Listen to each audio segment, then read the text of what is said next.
David likes to take advantage of my foot and mouth syndrome. Hello, and welcome to another episode of Plain Truth, a Holy Spirited podcast. I am Maggie Ulmer, and I am here with Scott Kisker, David Watson, and we're all here with you two. Yeah. and we got a humdinger today. Yes, we do. Woo-hoo. But before that, I would like to mount protest. I would like to speak with the manager. I'm going to put on my angry lady hat and just say, what the heck was with the opening? Karen. We don't know. Nice people are named Karen. I know. One of my best friends is named Karen. What is with the opening last week, David Watson? What was with? It was me, humming. Yeah, that's right. I remember now. Well, it was funny. I just want to say that I didn't know that was the opening, and I was standing in my kitchen, and all of a sudden I heard this humming, and I was like, whoa, that's trippy. It sounds like me. And it was my husband playing the podcast, and I was like, oh, that is me. Nice, okay. Well, did he think it was funny? Yes, he did. Okay. In fact, that's why he was playing it out loud. Yeah. Anyway, I don't like that. I don't like being the butt of our jokes. I don't think you were the butt of a joke, per se. No, just an ongoing campaign for David to reveal my ridiculousness. Actually, it's not really that hidden, but all right, let's move on. Well, we're gonna have a very substantive conversation today about Christian nationalism. Whatever that is. Yeah. And it's going to be super good, this conversation. Oh, boy. Oh, boy. Okay. So this word gets thrown around a lot Let's these define days. Let's define some terms. So Christian, those are people who have... Scott and I, by the way, had a really long conversation last night about Binaca.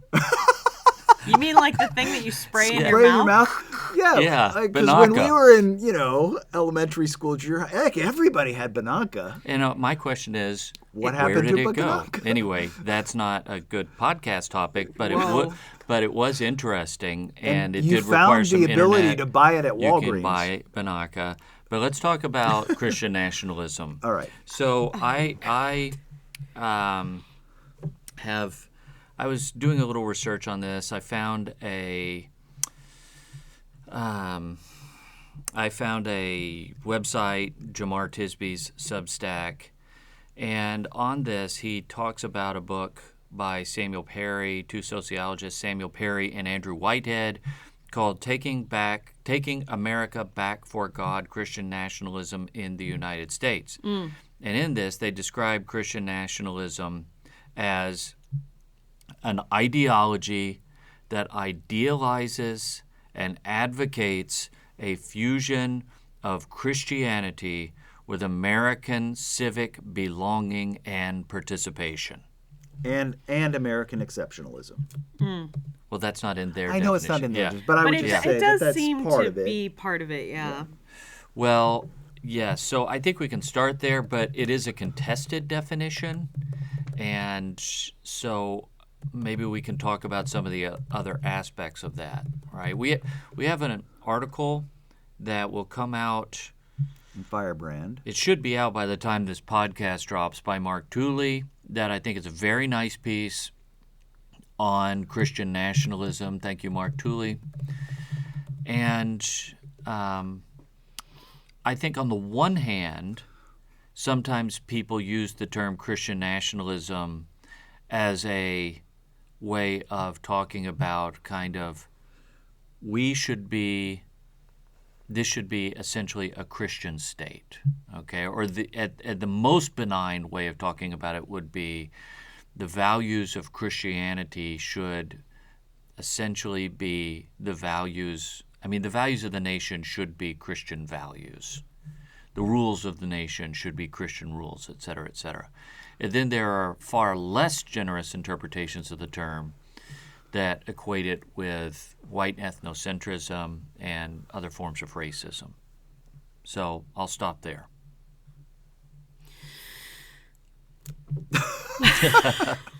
Okay, well, so we've got, And there is also just the attempt by folks who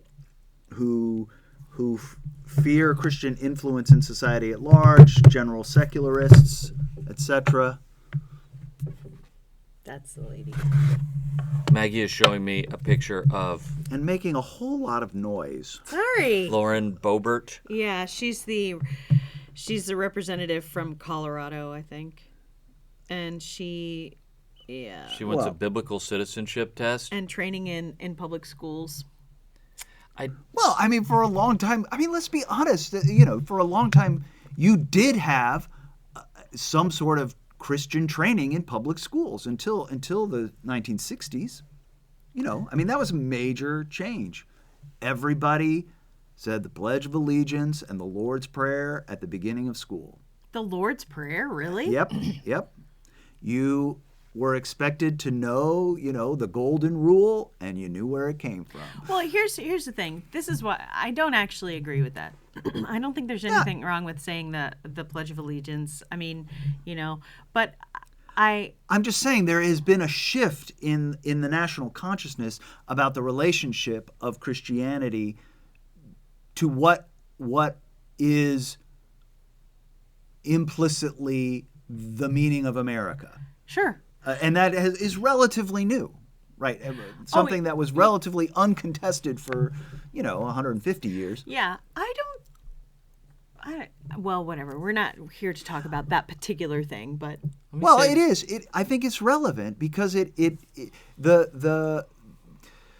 those who want, many people who are being labeled as Christian nationalists are those who think that the experiment to remove religion from the public life of the United States was a bad life choice. well, I do think that's true. But saying religion is not the same thing as saying Christianity. Well, yeah. But and they would definitely argue that the meaning of America has something to do with the Christian ethos that shaped ideas of democracy in this country. So, Ken Collins produced a review of Tom Holland's book, Dominion, a while back. And Dominion, a lot of what it deals with is the way in which the kind of values of individual freedom that we have in the United States and other such values are derived from Christianity. You couldn't have them without Christianity, even though Holland himself is not a Christian. And he, I think there's a difference between saying that and the phrase that America is a Christian nation, which used to get said a lot. It doesn't really get said so much anymore.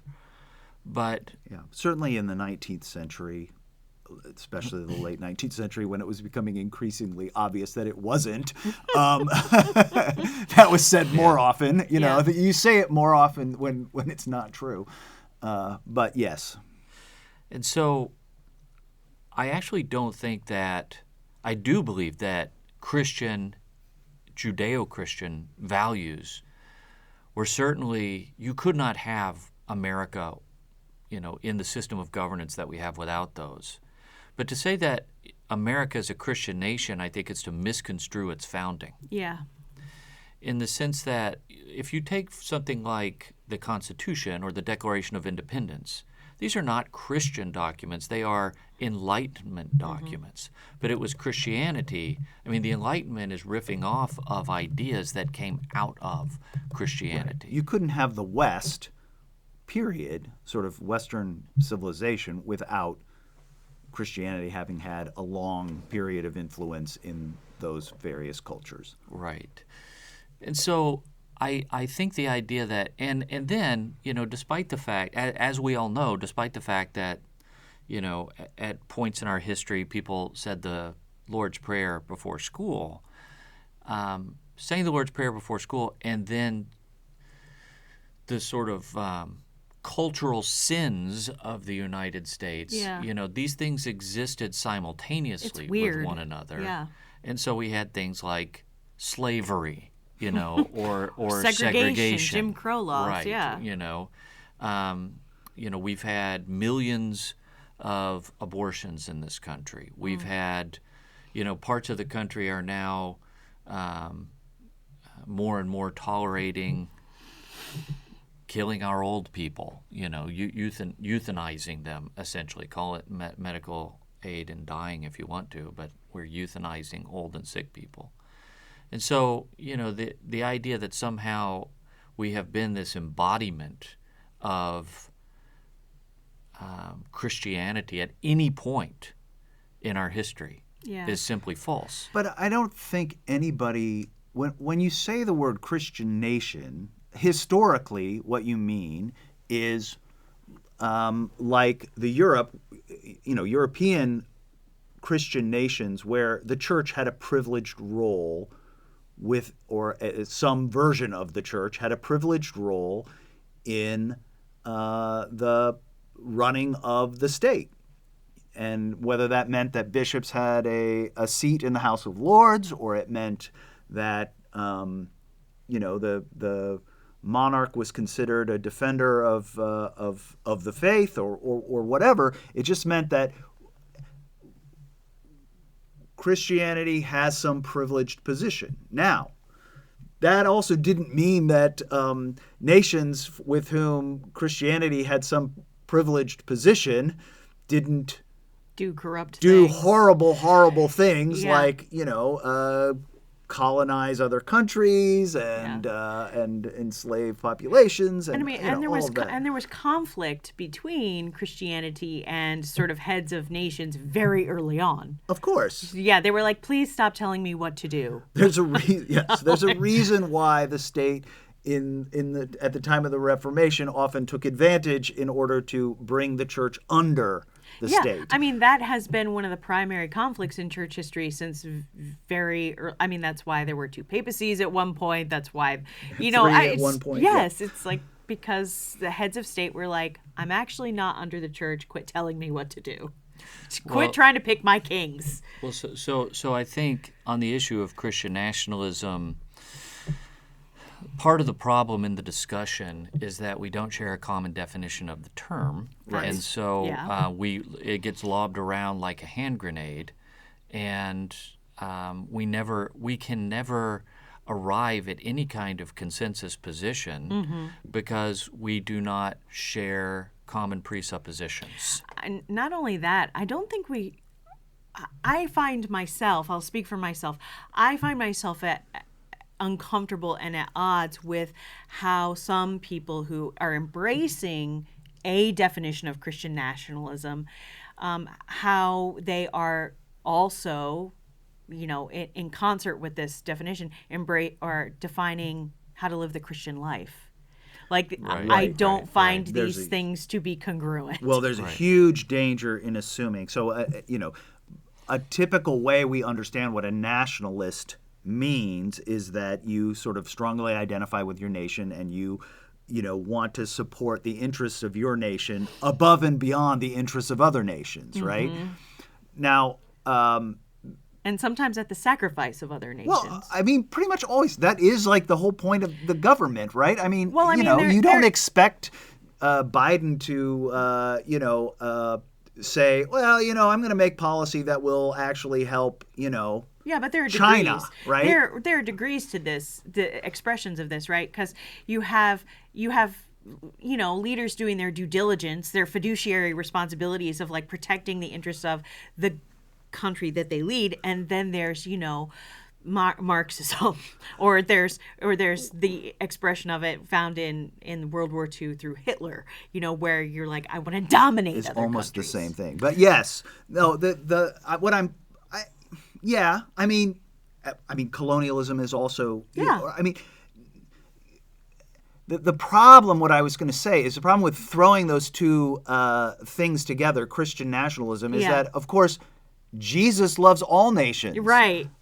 So if you're going to follow Jesus, you can't actually follow in any kind of consistent way a nationalist program. Or just, yes. Right? I mean, if you genuinely love your neighbor as yourself, You're not that dominating means them. Yeah. you love China as you love the United States, Well, and that's so and let alone love your enemies.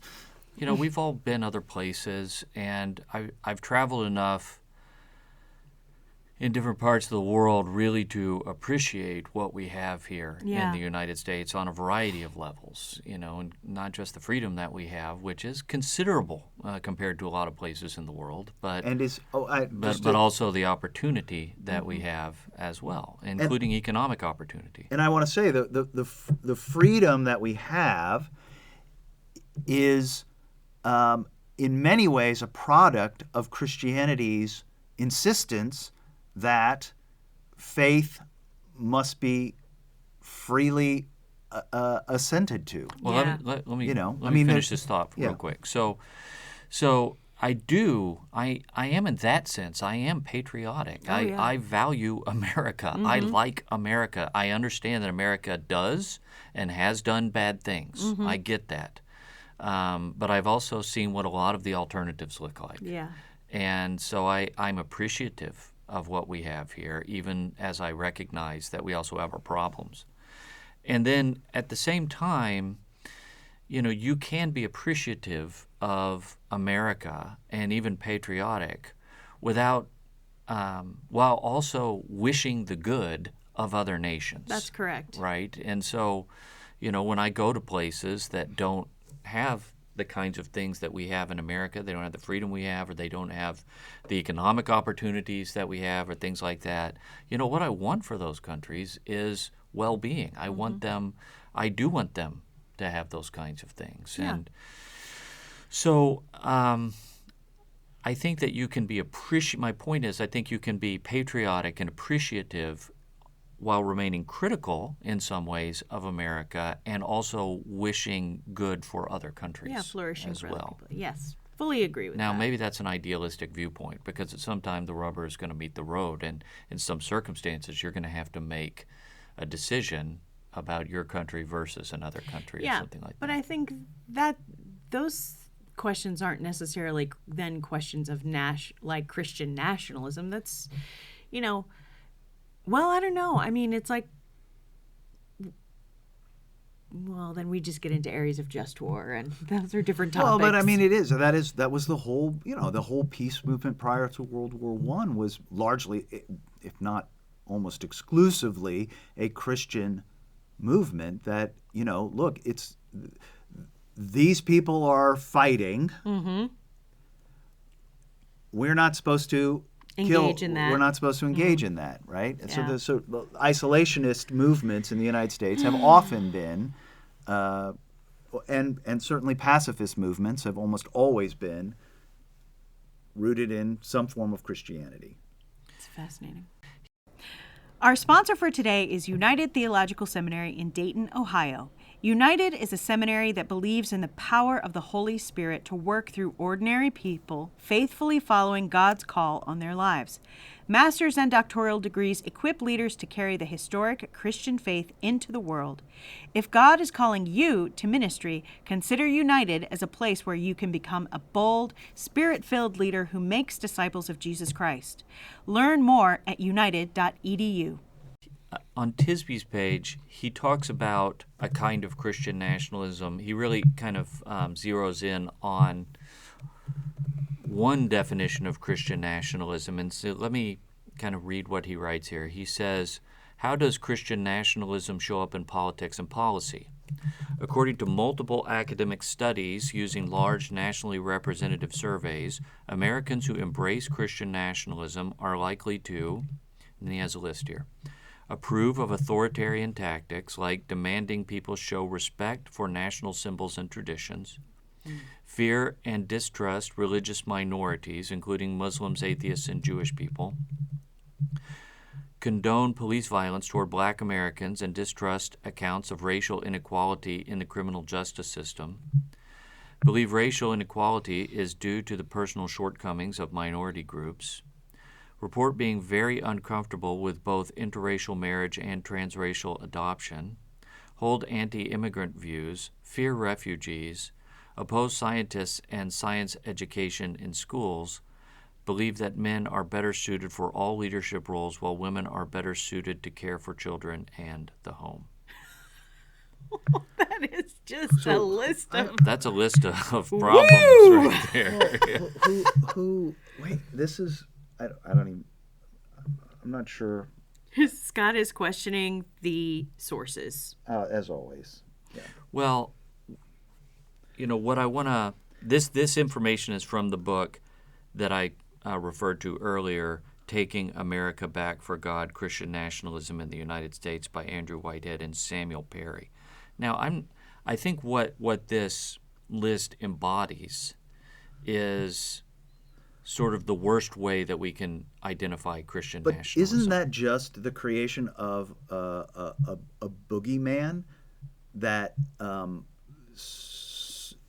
certain, you can throw this label on people who actually hold a whole variety of ideas, but because that's what it means, right? Suddenly they're smeared with all of this stuff, and for people who are, much more averse to any kind of theistic aspects of American, monotheistic, let's even put it, want monotheism out of their America, are going to, basically go into panic, right? Well, I think, just to back this up a little bit, the first thing I want to say is, yes, there are people whom this list describes accurately. Sure. And then there are people whom parts of this list describe, okay? And yeah. so, yes, we have that, but I think what And you're... there are people who love their I- nation and love Jesus who would fit into But almost what none I of those. think you're getting at Yeah. is that to use the same language to describe this group and to describe other people who don't fit these characteristics is kind of a sleight of hand, Yeah, right? sure. It's a rhetorical hand grenade that allows you to sort of blow up your opponents by tarring them with the same brush as people who don't want there to be Jews in the United States or Right, something right. like that, right? And so, yes, this group exists, but then the term Christian nationalism is, as Scott said, used to describe people who don't fit these categories. Right, and so I think there are a couple different issues here. One issue is that, I certainly see this in a lot of our various circles of communication where people who may hold a more orthodox or evangelical view are just like, wow, that is really unpopular with some people right now. And they feel like they are, just as you're describing, being lumped in with another group who uses similar language, maybe calls themselves conservative or orthodox or whatever. They're, just as you're saying, they're being bludgeoned. So that with the same stick. That's one problem. Wait. I'm sorry. And then the other issue, though, is for Christians to have discerning minds about this issue. So there's an outside issue of conflict from people who just generally don't agree with Christianity and anything either substantively and meaningfully associated with it or anything tangentially related to it. The good, bad, and the ugly, right? And then there's the internal issue of Christians who are struggling to find footing, to feel proud of their faith, to understand how they're relating to their environment, feeling like, wow, this is really not a very popular thing to, embody these days, and finding some people, some Christians, are finding solidarity with people who may adopt the label Christian nationalists because they're like, yeah, they're finding solidarity in, forgive me, but victimhood, or in anger or in fear. And those are not the right things. Jesus doesn't call us to find solidarity in those things. And so the issue that I'm always most concerned about, like I'm like, I don't really care what non-Christians do. I can't control them. And this whole issue of dominance is like the Lord says, don't dominate people. That's the bottom line. We don't do that.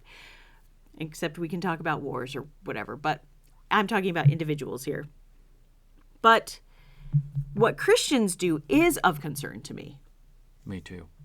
And so when this mindset that you've described of this list, which may or may not all exist in one individual person or whatever, when that starts to infiltrate Christianity, I have problems with that. And that's, I feel like, that's the conversation that I'm like, can we talk about this? Like, can we, hey, other Christians, why are you afraid of immigrants coming? Like, what's that about? Like, you know. So two things I want to say. I do think that this gets used as a it's a weapon, a bugbear. Yeah.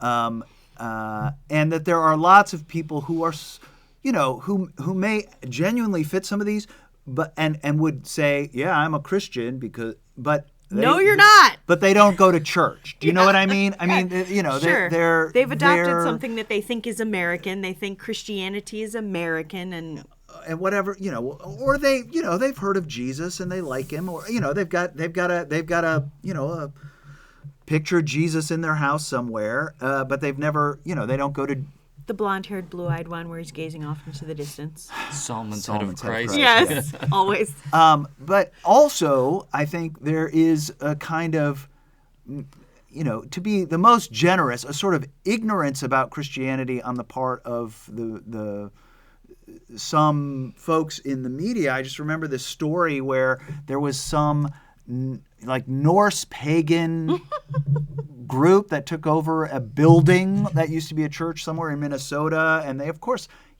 Thor worshippers. Yeah, they're Thor worshippers. Yeah, my favorite group, not. But in any case, like the media kept calling them a church, and I'm like, they're pagans. They're not Christians, right? By definition, and they were the article I remember in the video, media thing that I saw was like all about how these people are racist. And I'm like, well, yeah, because they have a tribal deity that they worship and, but I do think it would be, there's sort of a lack of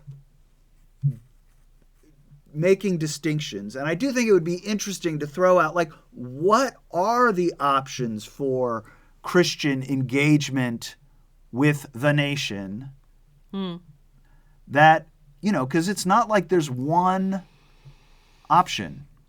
No, but throughout Christianity. That's true. Yeah, that's true. And not all of them are, not all of them are evil.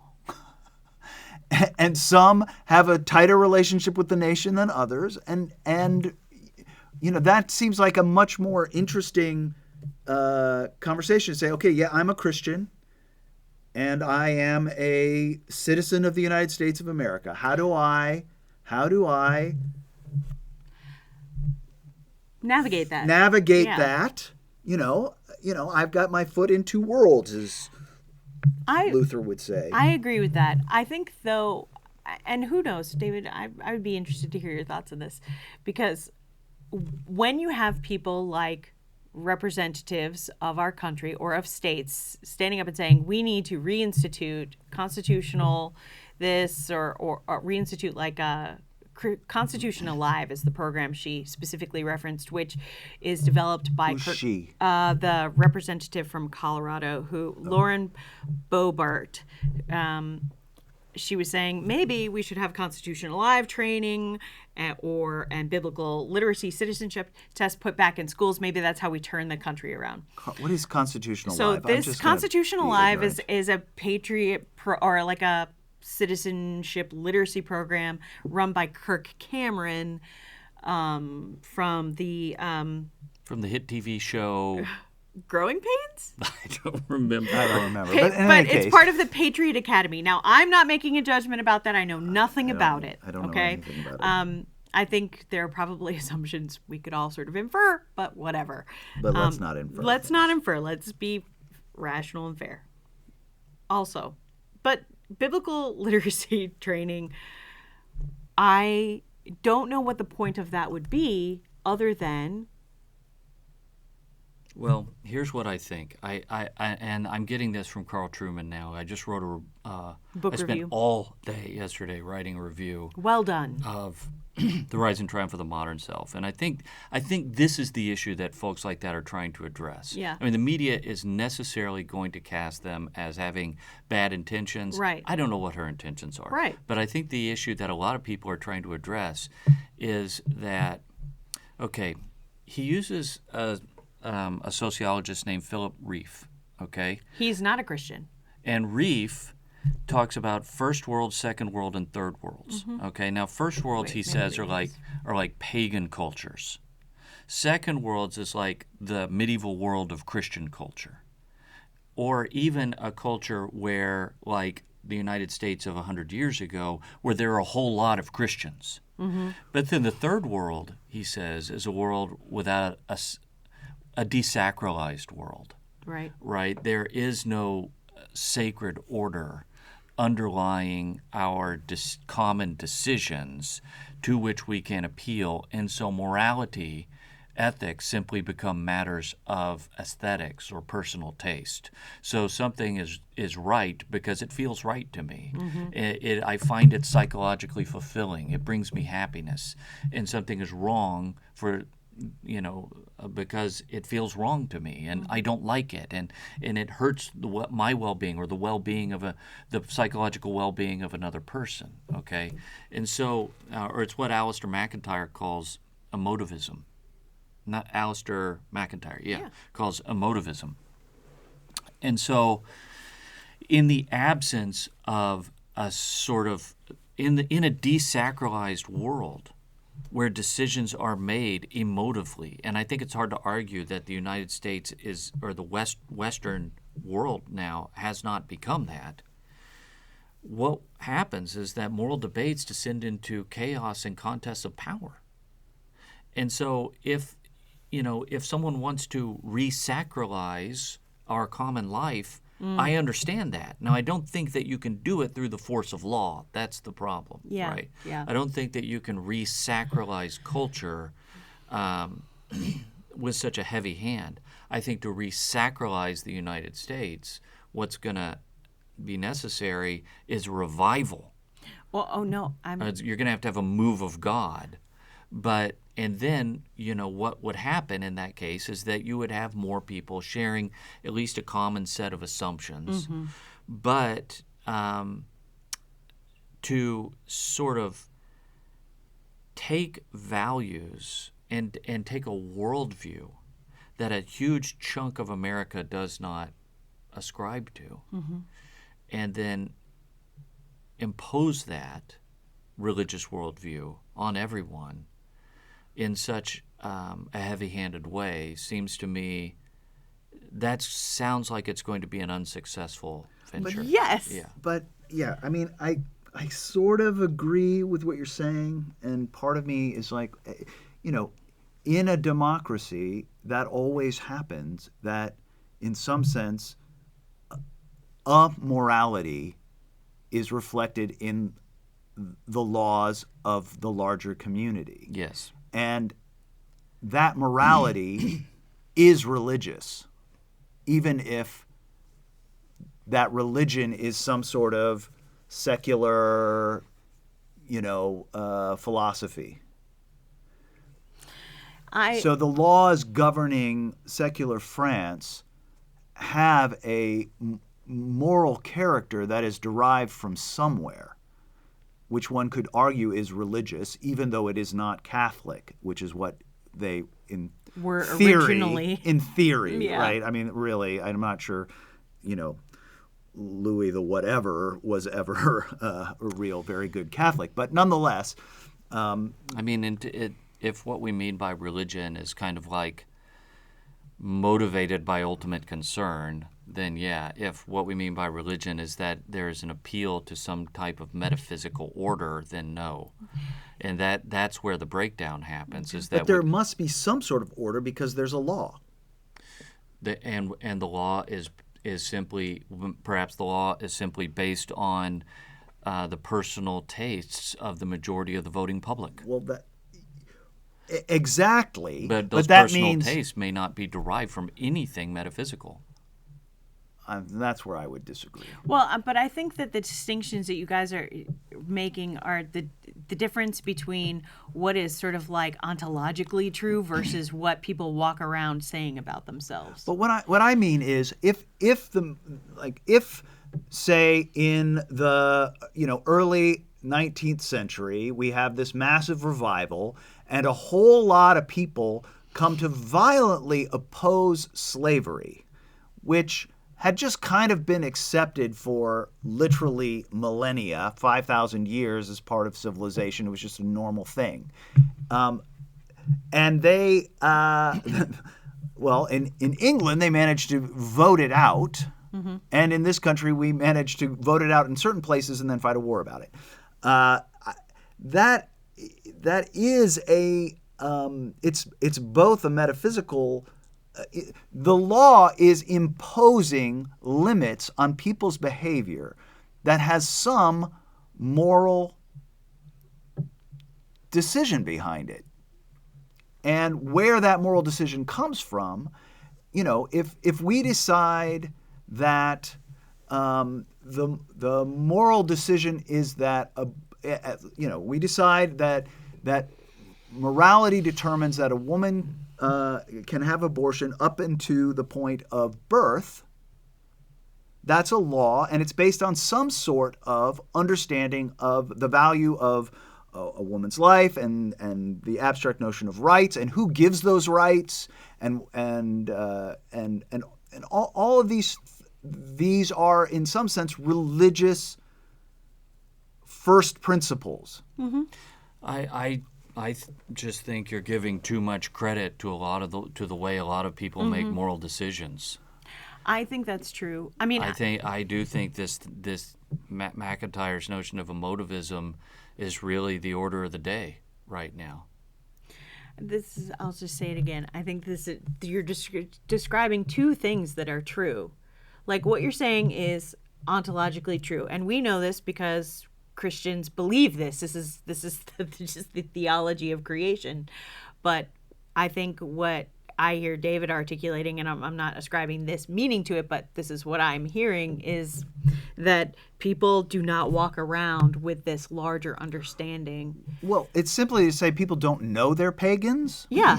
But their willingness, to chase after whatever thing is going to give them whatever benefit they think they need at any given moment is essentially a pagan kind of philosophy. Well, here's what I would say actually earlier, and when you were talking about re-sacralizing the culture, one of the things I see happening, and there's this book called Strange Rites that I've been slowly sort of dragging myself through. It's actually a very quick, easy, interesting read.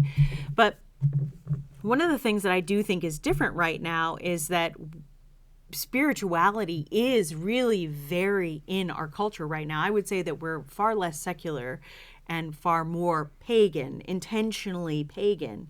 And that not only, as you're saying, Scott, do people sort of,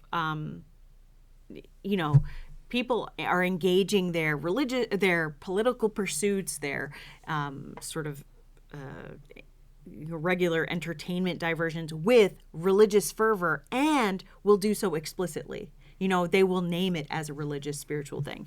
So anyway, all that to say, one of the ways I think we begin by re-sacralizing the culture is when this sort of like broad spirituality, good, bad, and ugly, comes back into the forefront of consciousness.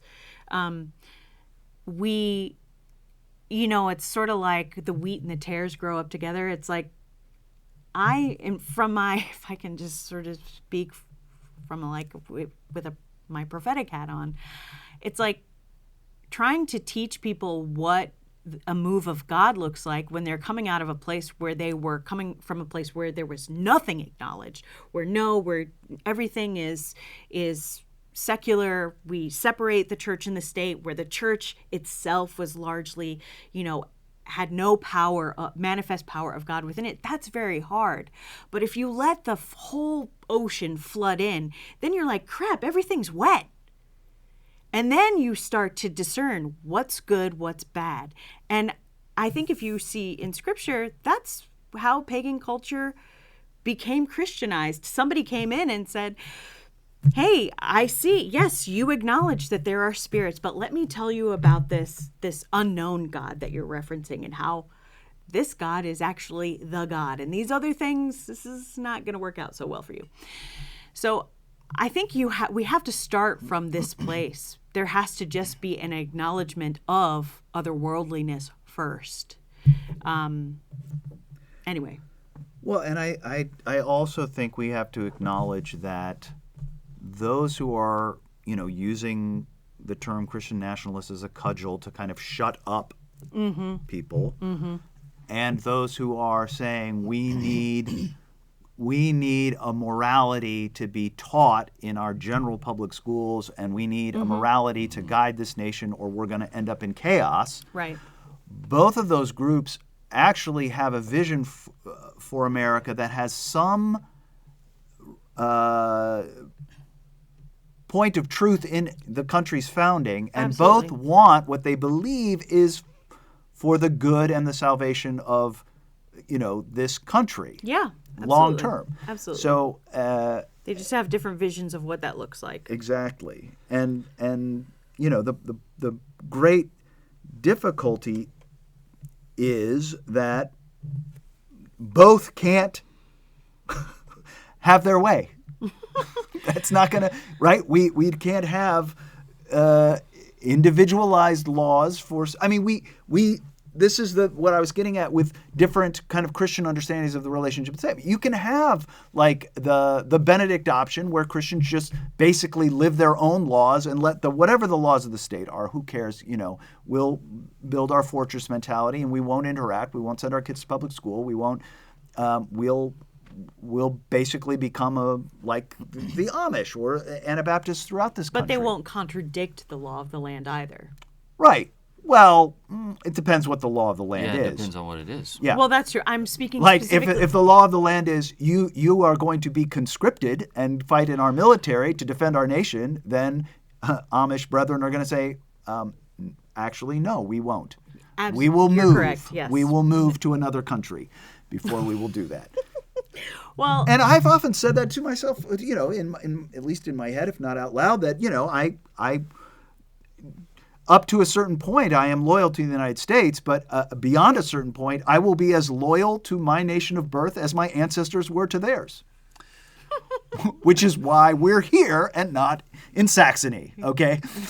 Yeah, Christians have one Lord, yeah, but we do live within a a framework. system of government. Yeah. Right. And I think by and large, we need to honor our system of government, but there are times when the lordship of Jesus comes against other claims of lordship. Absolutely. And in that case, Jesus wins. Absolutely. Right? We pick being Lord of Jesus. heaven and earth, We pick Jesus. having right? all authority, right?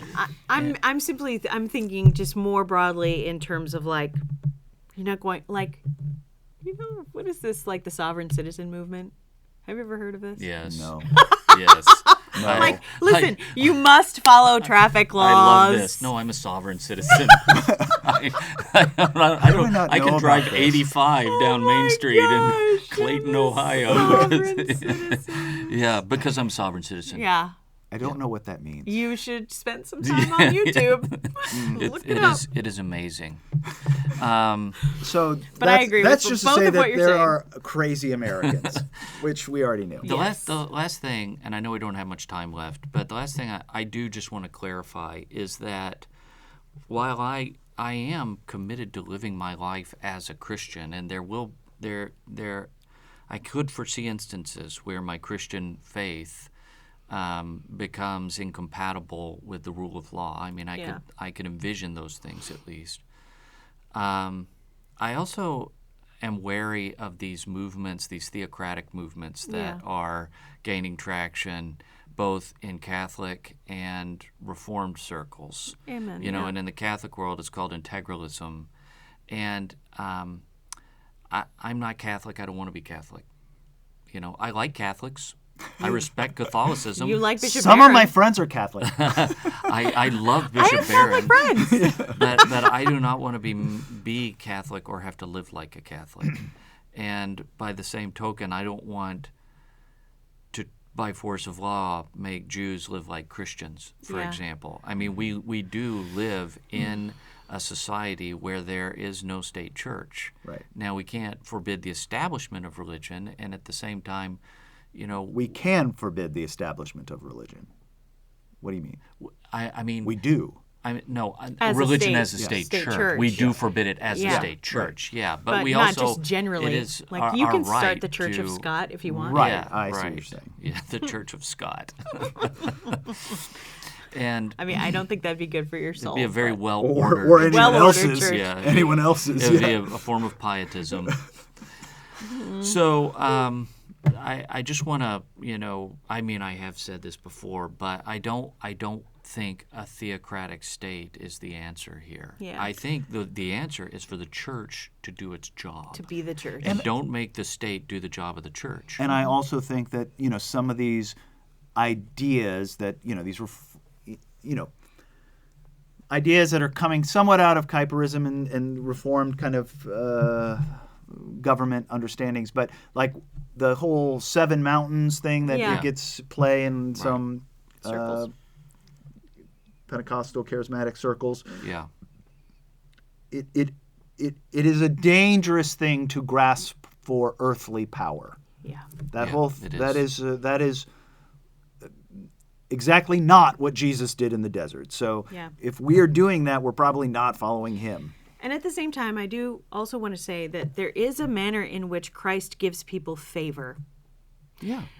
And there's nothing wrong with that. But I think that the thing is like the Lord, he constructs the moments of demonstration of his power and authority. Like I think of the prophets who cut themselves and The prophets of Baal. yes, and I'm going to say the wrong one. Elijah. Elijah. Yeah. Gosh. Yeah. Mount Carmel. It's like, you have to listen to the Lord. Let him help you choose the moments. You don't need to go out and be like, we're dominating entertainment, government, this. Like, just let the Lord lead you. It's better for everyone. Yeah. Yeah, I agree. And Christians are called to be salt and light That's right. wherever they are. And even those European nations that claimed they were Christian nations, if you scratch the surface, they weren't. And the reality is, even those nations at the height of their secularism, like France, had tarot card worshippers throughout the tarot card readers throughout the town square while they're professing to be completely secular. Just don't do it, y'all. Don't do that. No, I'm just saying that some sort of spirituality seems to fill the void. And there is an authority that we take in the spiritual world, but it is not, and of course in a democracy we vote, so we have to vote our consciences. Yeah.